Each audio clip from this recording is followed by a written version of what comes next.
Fire stations are associated with saving lives. We know about firefighting, but there's another role they play. Have you noticed these signs out in front of fire stations and hospitals?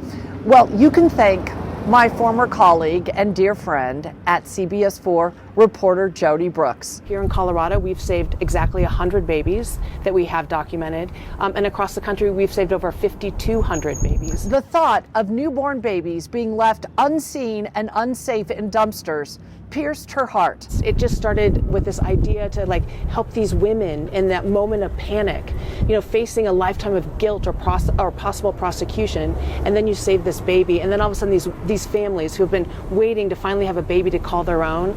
So it's so full circle. It's unbelievable. What others saw as tragic headlines, Jodi saw as her divine calling. Open your eyes, your prize is right before you somehow. Whatever you do, just don't miss now. Starting Safe Haven for newborns wasn't just a good idea. It was obedience. It was courage. It was an answer to God's call to stand in the gap for the most vulnerable. It's not a crime to get pregnant. It's not a crime to have a baby. But why don't we let these people who don't want their baby take it to an area hospital and hand it to somebody and walk away? Would that be a crime?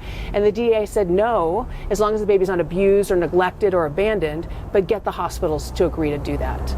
And so I worked in this little community in Mobile, Alabama. There were 6 regional hospitals there, and I went to all the hospitals and I said, listen, the DA says he's not going to charge for a crime as long as we agree to do this. And so we started this little community program, and it was actually in November of 1998. We launched a secret safe place for newborns in Mobile, Alabama, and then we saved our first baby on Christmas Eve, December 1998. And the nurses at the hospital named him Nick, as in Saint Nick, and it was a moment I'll never forget.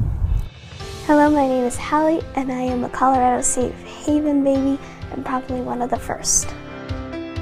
When I was born, my tummy mummy could not take care of me, so she took me to the fire station. When one of the firefighters came, she gave me to him.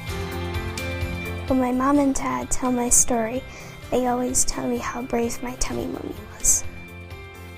She made sure that I was safe so that way I can have a family. The Colorado Safe Haven law allows women to surrender their babies safely and legally.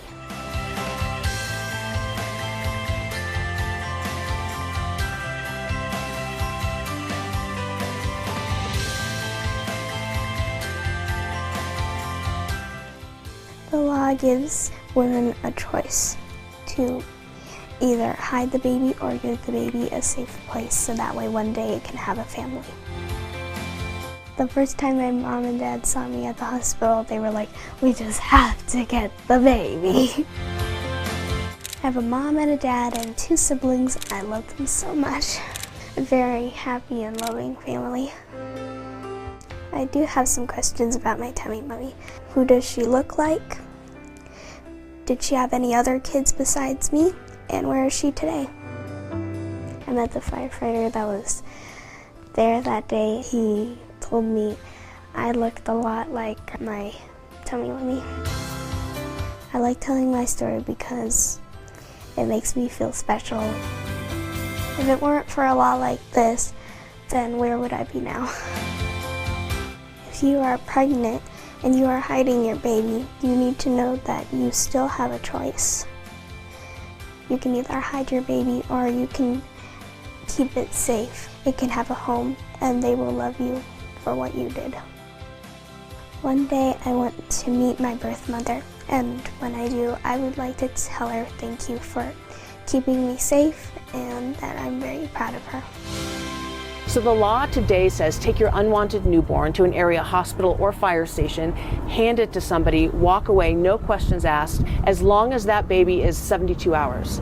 We've come a long way in the last 25 years, and we're learning 72 hours is not really the right time frame.